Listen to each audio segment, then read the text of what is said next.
देखिए, आज हम जो डिस्कस करेंगे वो ऑपरेटिंग सिस्टम के टाइप जो थे वो तो हम पिछले वीडियो में कर चुके हैं। आज हम डिस्कस करेंगे सीपीयू शेड्यूलिंग के बारे में। जब किसी रिसोर्स के लिए टाइम पीरियड यानी सीपीयू टाइम निश्चित होता है तब इसे प्रोसेस शेड्यूलिंग या सीपीयू शेड्यूलिंग कहते हैं। मतलब आप उसके लिए टाइम अगर डिसाइड करना चाहते हैं तो वो आपका प्रोसेस शेड्यूलिंग या वो सीपीयू शेड्यूलिंग कहलाएगा। जब आप उसको उपयोगिता उसकी बढ़ेगी, प्रोसेस को सेलेक्ट आप कर पाएंगे, मल्टी प्रोग्रामिंग आप कर पाएंगे। रेडी क्यू के द्वारा किसी भी प्रोसेस को सेलेक्ट किया जा सकता है। मतलब जो प्रोसेस जिसको प्रोसेस करना है उसे आप रेडी क्यू के अंदर डालते हैं, फिर वन बाय वन आप उसे क्या करते हैं, सेलेक्ट करते हैं। और जो प्रोसेस की इंफॉर्मेशन है वो इंफॉर्मेशन पीसीबी के अंदर स्टोर की जाती है। तो क्या बातें हो गई, मतलब अगर आप टाइम निश्चित कर रहे हैं करेंगे तो सीपीयू का उपयोगिता बढ़ेगी, प्रोसेस सही सेलेक्ट होगा, एक साथ में कई प्रोसेस चल पाएंगे। और इसके अलावा जो हमारे प्रोसेस चलने वाले हैं उसे हम लोग रेडी क्यू में डाल देते हैं, जिसे हम लोग वन बाय वन प्रोसेस कर सकते हैं। इसमें हमारे दो तरीके होते हैं, एक तो होता है प्रिमिटिव होता है और एक जो होता है वो हमारा नॉन प्रिमिटिव होता है। प्रिमिटिव मतलब चार परिस्थितियां हो जाती है उसे प्रिमिटिव के कारण। मतलब प्रिमिटिव होता है कि जो हमारा प्रोसेस है उस काम को छोड़ के अगर हम लोग जो है दूसरे प्रोसेस को रन करते हैं तो ये हमारी क्या कहलाती है, प्रिमिटिव कहलाती है। मतलब जो हमारे स्टेप्स चल रहे हैं वो स्टेप हम लोग फॉलो नहीं कर पाते। जैसे मान लो हमें फर्स्ट कम फर्स्ट सर्व में मान लीजिए जो पहले आ रहा है उसको पहले प्रोसेस, लेकिन अगर हम लोग प्रायोरिटी का उपयोग लेने लग गए तो वो प्रिमिटिव शेड्यूलिंग के कारण है। तो जब प्रोसेस रनिंग से वेटिंग क्यू में जाता है, मतलब जिसकी प्रोसेस रनिंग हो रही है और वो वेटिंग में चला जाता है, तो ये जो है ये प्रिमिटिव शेड्यूलिंग होता है। जैसे कि इनपुट आउटपुट जो प्रोसेस है उसका काम अगर खत्म हो गया और फिर वो वेटिंग में चला गया। जब प्रोसेस रनिंग से रेडी स्टेट में चला आता है, मतलब जो प्रोसेस रनिंग हो रहा है और वो उसको छोड़ के रेडी स्टेट में चला गया। मतलब रनिंग से रेडी, मतलब रेडी होता है वो रनिंग में आता है। वो कब होता है, जब होता है इंटरप्ट के कारण। मतलब आपका नंबर आया हुआ है और बीच में कोई इंटरप्ट आ गया तो आपको छोड़ के जाना पड़ेगा, ये भी प्रिमिटिव के कारण होता है। जब प्रोसेस वेटिंग से रेडी स्टेट में आता है इनपुट आउटपुट समाप्त होने पर, यह भी हो सकता है कि वेटिंग से रेडी स्टेट में आया, पहले उसको वेटिंग में रखा हुआ था वो रेडी में आ गया, और या प्रोसेस एंड हो जाए। तो ये चार तरीके ऐसे हैं जो आपके सीक्वेंस को क्या कर सकते हैं, बदल सकते हैं। अब अगला जो है वो है नॉन प्रिमिटिव। नॉन प्रिमिटिव में कोई दबाव नहीं पड़ता, वो अपने कार्य को एक सीक्वेंस में चलाता रहता है। इसमें एक प्रोसेस दूसरे प्रोसेस को प्रभावित भी नहीं करता, जो नियम है जो स्टेप्स है वही चलते रहते हैं। जैसे कि रियल टाइम सिस्टम हो गया, एक निश्चित समय में काम का पूरा हो। अब चलिए शेड्यूलिंग एल्गोरिथम देख लेते हैं, ऐसे कौन से रूल है जो यूज होते हैं। पहले फर्स्ट कम फर्स्ट सर्व, पहले आओ पहले पाओ।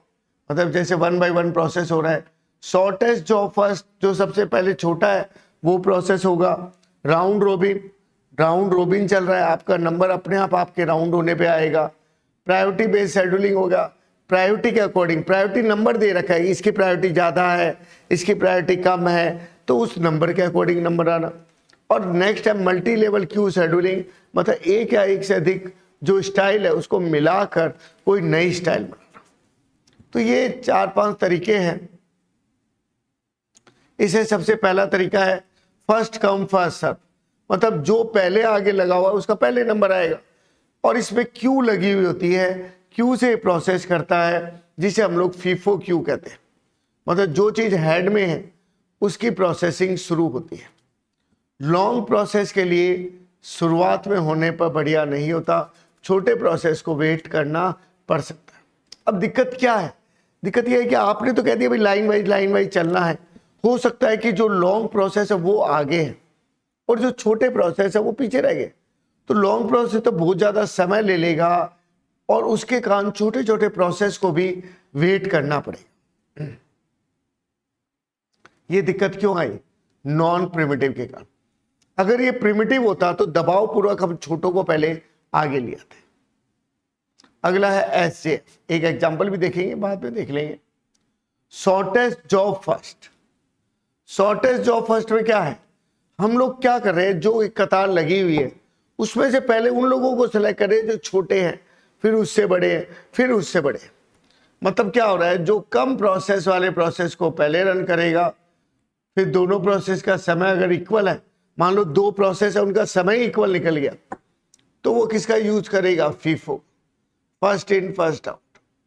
दोनों प्रकार का हो सकता है, प्रिमिटिव भी हो सकता है और नॉन प्रिमिटिव भी हो सकता है।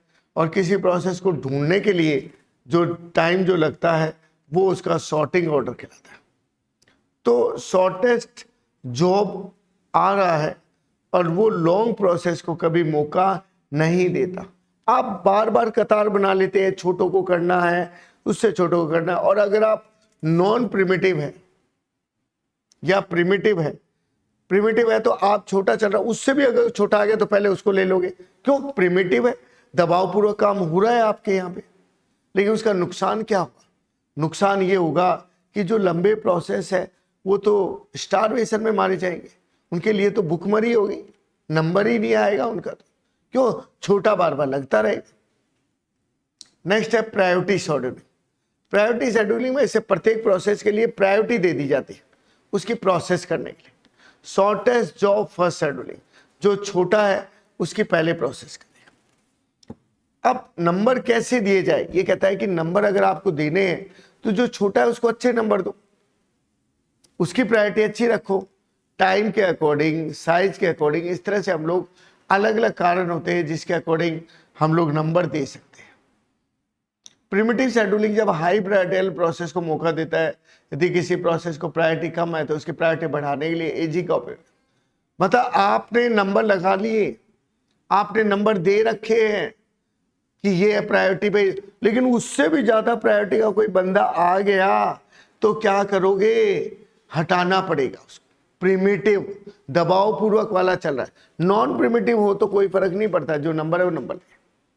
अगर जो नंबर है वो नंबर लगेगा तो उसमें भी दिक्कत है, बेचारे जिसकी प्रायोरिटी कम है वो तो लास्ट में रह जाएगा, उसका तो नंबर ही नहीं आएगा। और अगर बार बार आप प्रिमिटिव यूज करोगे तो बार बार आप तो अच्छी प्रायोरिटी वाले को अंदर घुसाते जाओगे। इलाज क्या है, इलाज केवल इतना ही है कि आप एजिंग का उपयोग लें।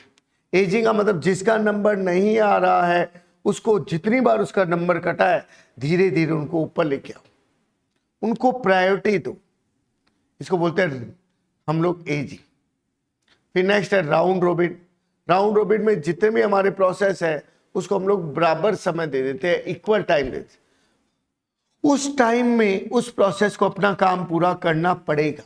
अगर वो नहीं कर पाया तो भाई अगले राउंड में पूरा करो। और किसी का उसी टाइम से कम टाइम में काम हो गया तो भी कोई बात नहीं, बच गया टाइम, वो अगले वाले को काम आ जाए। ये नहीं है कि आपको वेट करना पड़ेगा। और ये चलता कैसे है, फीफो के अनुसार।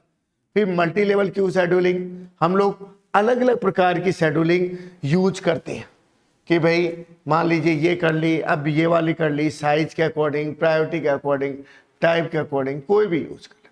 अब हम लोग देखते हैं एग्जाम्पल। आप लोग क्या कर रहे हैं, एक एग्जाम्पल को देखिए।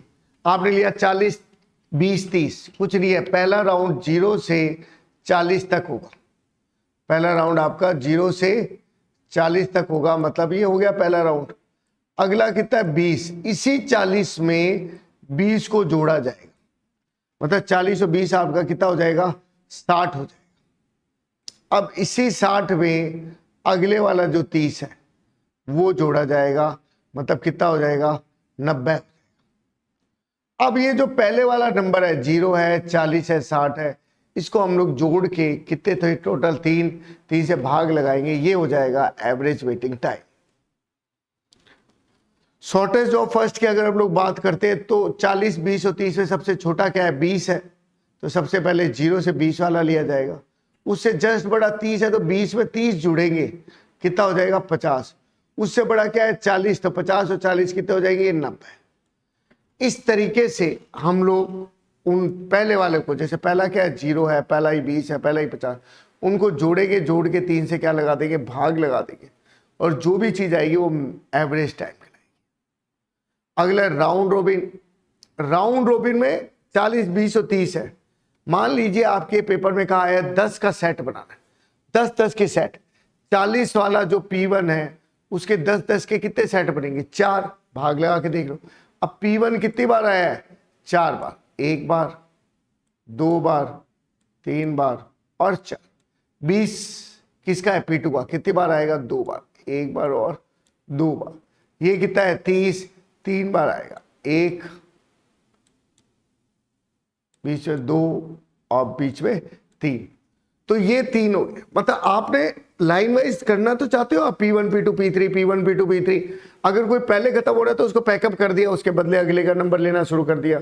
और कोई ज्यादा समय ले रहा है तो अगले राउंड 10 लेगा, अगले राउंड। और मान लो अकेला बच गया तो 10-10 के सेट ले लेगा। अगला है प्रायोरिटी शेड्यूलिंग। प्रायोरिटी शेड्यूलिंग में आप प्रायोरिटी नंबर दे देते हैं। ये नंबर है 1 नंबर पे, ये 2 नंबर पे, ये 3 नंबर पे। 1 नंबर पे आपने कितना रखा है, 30, तो पहला राउंड 30 का है। देखो पहला राउंड आपका कितने का है, 30 का है। दूसरा आपने कितना रखा, 20 का। 30 और 20 कितने हो गए, 50। 30 और 40 का, 50 और 40 90। तो आप अपने नंबर भी अपनी तरफ से दे सकते हैं और पहले वालों को जोड़ेंगे। पहला वाला 0 है, 30 है और 50 है, और डिवाइडेड किससे कर देंगे, 3 से। अब आगे जो है इसके टाइप है अपने, किसके अलग अलग जो हमारे क्या बोलते हैं टाइम के तरीके हैं वो है।